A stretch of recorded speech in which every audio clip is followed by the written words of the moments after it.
Jangan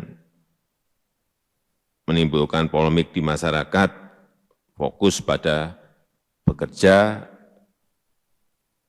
dalam penanganan kesulitan-kesulitan yang kita hadapi. Jangan sampai ada lagi yang menyuarakan lagi mengenai urusan penundaan, urusan perpanjangan. Enggak.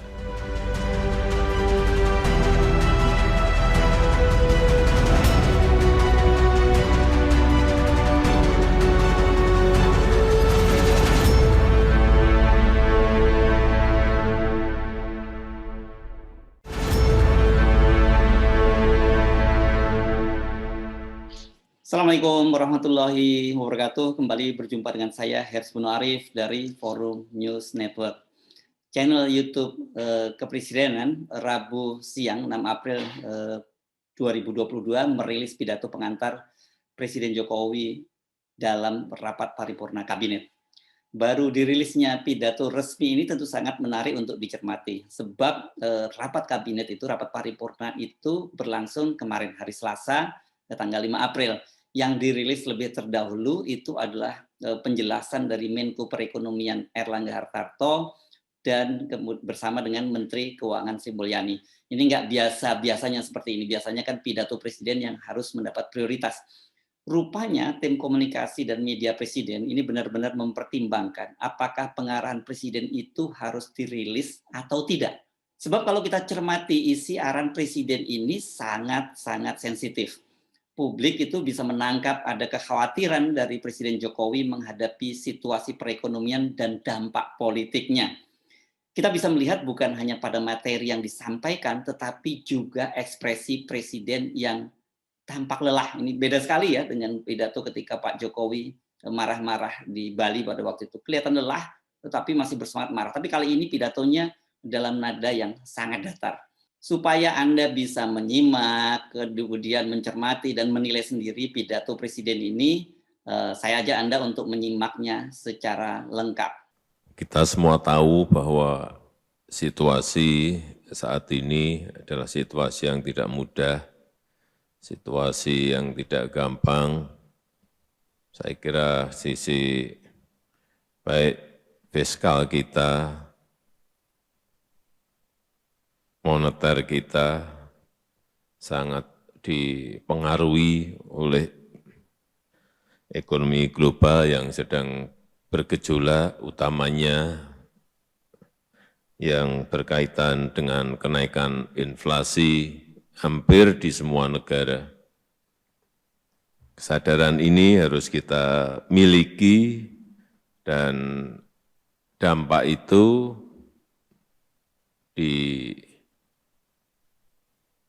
dirasakan betul oleh masyarakat saat kita turun ke bawah. Amerika inflasinya saat ini sudah di angka 7,9, yang biasanya di bawah 1.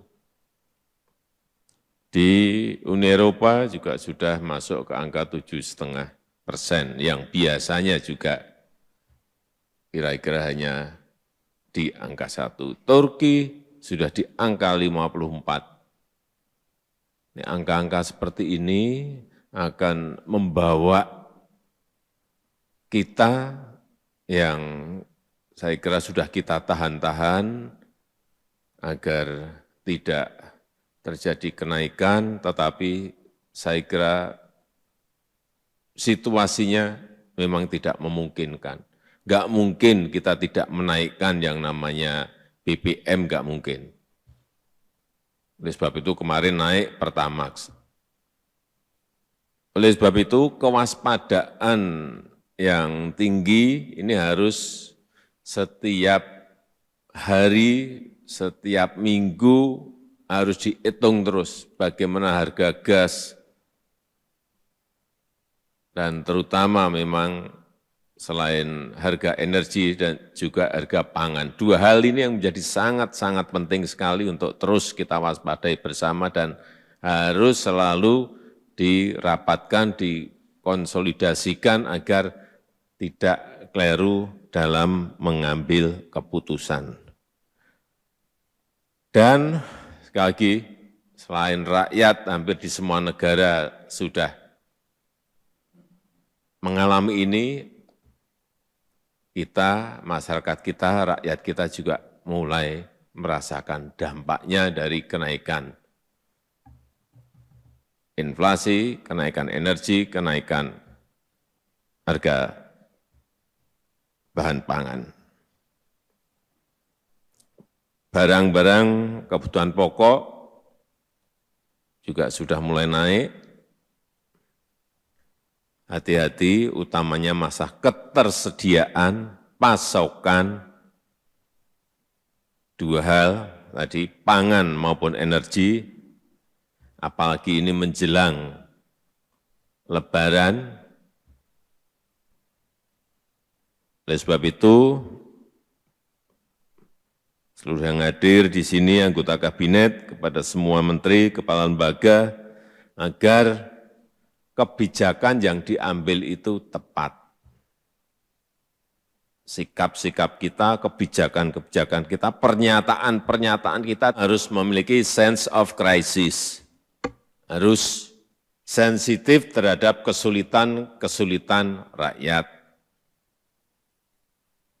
Jangan sampai kita ini seperti biasanya dan tidak dianggap oleh masyarakat enggak melakukan apa-apa. Tidak ada statement, tidak ada komunikasi, harga minyak goreng sudah 4 bulan, tidak ada penjelasan apa-apa, kenapa ini terjadi. Yang kedua, Pertamax, Menteri juga tidak memberikan penjelasan apa-apa mengenai ini. Hati-hati. Kenapa Pertamax? Ceritain dong kepada rakyat, ada empati kita gitu loh. Enggak ada. Yang berkaitan dengan energi enggak ada. Itu yang namanya memiliki sense of crisis yang tinggi. Terutama betul-betul saya minta ini yang berkaitan dengan kebutuhan pokok, dirumuskan betul, tidak hanya urusan minyak goreng, tetapi dilihat satu persatu, urusan beras seperti apa, urusan kedelai nanti akan seperti apa, urusan gandum nanti akan seperti apa. Kalau kerja enggak detail, kerja enggak betul-betul dilihat betul, dan kita ini diam semuanya, enggak ada statement, hati-hati. Dianggap kita ini enggak ngapa-ngapain, enggak kerja, atau mungkin juga enggak ngapa-ngapain, mungkin enggak kerja. Sekali lagi, merumuskan kebijakan yang tepat, melakukan langkah-langkah dan kepemimpinan yang cepat di lapangan, dan memberikan sekali lagi pernyataan yang sangat berempati kepada rakyat.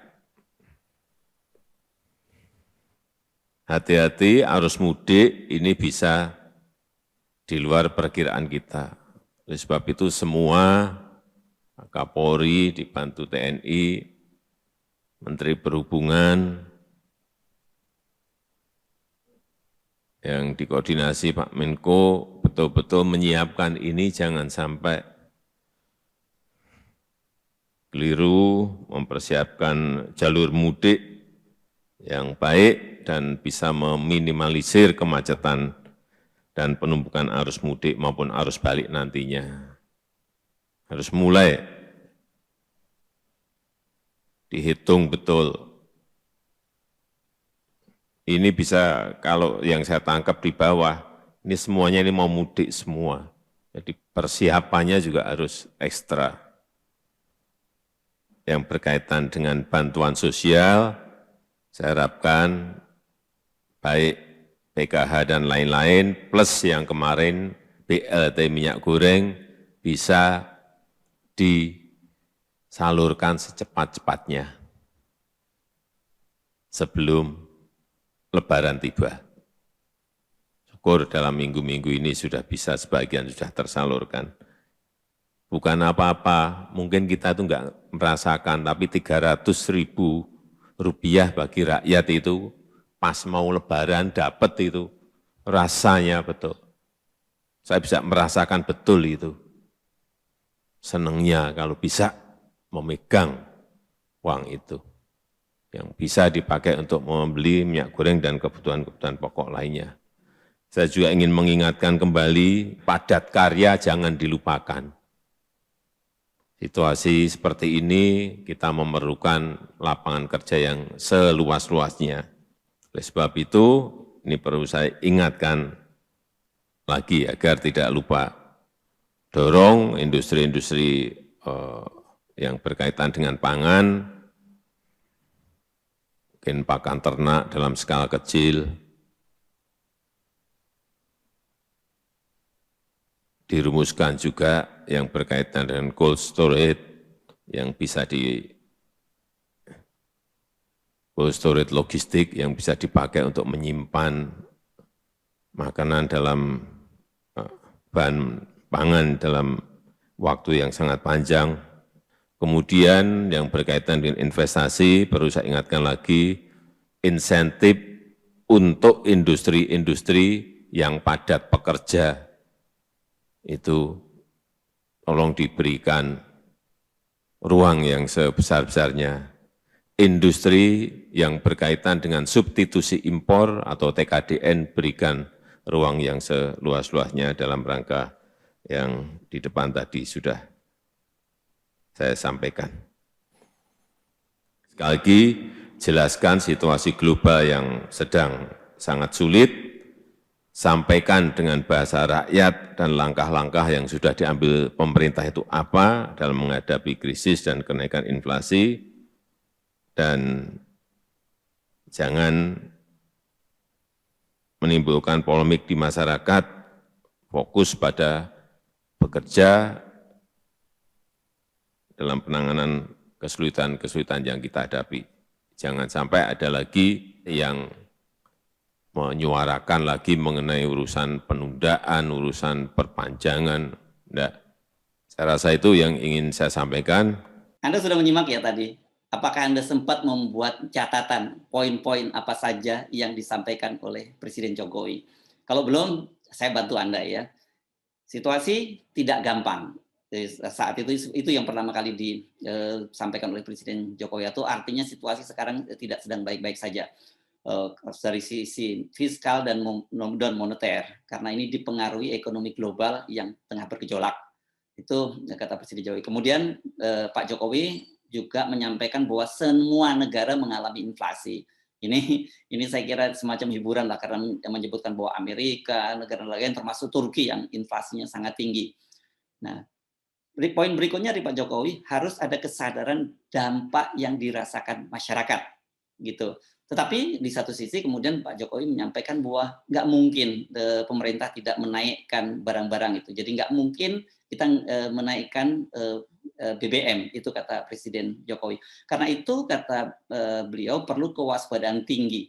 Setiap hari, setiap minggu harus dihitung harga gas dan pangan. Ini betul-betul ditekankan oleh Pak Jokowi soal harga gas dan pangan. Ya memang ini persoalan perut yang ini dampaknya memang sangat serius. Kalau orang lapar, seperti saya sebutkan, itu bisa langsung marah. Jangan keliru mengambil keputusan. Ini Presiden Jokowi menggunakan kosakata hati-hati berkali-kali. Rakyat, kata Pak Jokowi, mulai merasakan dampak kenaikan inflasi, kenaikan energi dan bahan pangan.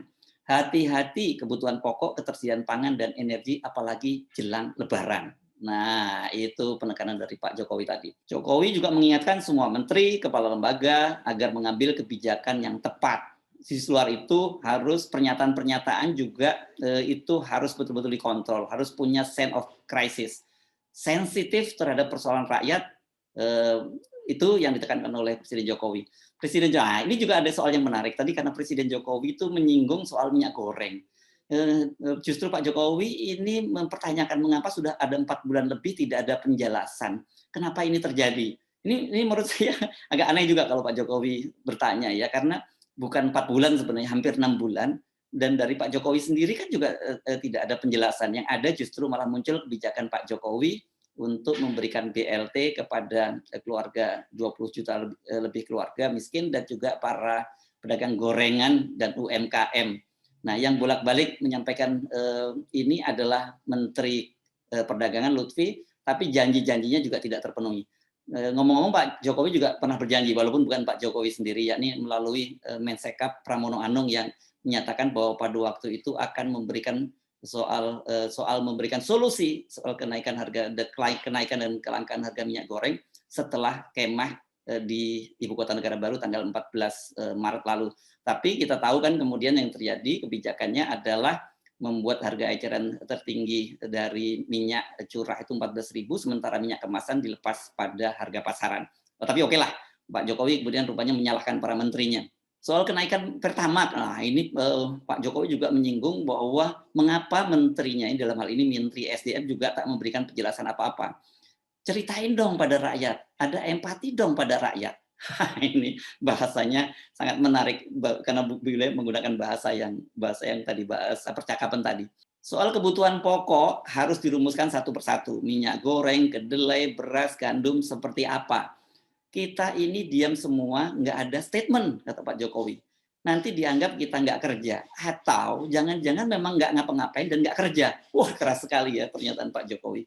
Soal arus mudik, Presiden kembali menggunakan kata hati-hati bila bisa terjadi hal yang di luar perkiraan. Dan menurut informasi yang diterima oleh Pak Jokowi, ini yang akan mudik ini akan jauh lebih banyak karena semua orang ingin mudik. Nah, yang paling menarik menurut saya di luar hal-hal yang sebenarnya sudah kita sama-sama ketahui itu di akhir pidatonya Pak Jokowi. Nah, ini kita bisa simpulkan Presiden kelihatannya sudah lempar handuk ya soal rencananya menunda pemilu dan memperpanjang masa jabatan. Dia dengan tegas meminta jangan sampai muncul lagi pernyataan berkaitan dengan penundaan pemilu. Ini adalah pernyataan resmi pertama Presiden berkaitan dengan penundaan pemilu. Walaupun beliau tidak menyatakan menolak penundaan pemilu, tetapi dengan menyatakan jangan sampai muncul lagi pernyataan berkaitan dengan penundaan pemilu. Jreng, jreng, jreng, jreng, fokus, fokus. Buah KT juga AP. Fokus hadapi krisis. Jangan mikir yang macam-macam, termasuk mau menunda pemilu segala. Welcome board, Pak Jokowi. Selamat datang dalam dunia realitas, dunia yang sedang dihadapi oleh rakyat Bapak. Saya Harsh Arif dari Forum News Network. Wassalamualaikum warahmatullahi wabarakatuh.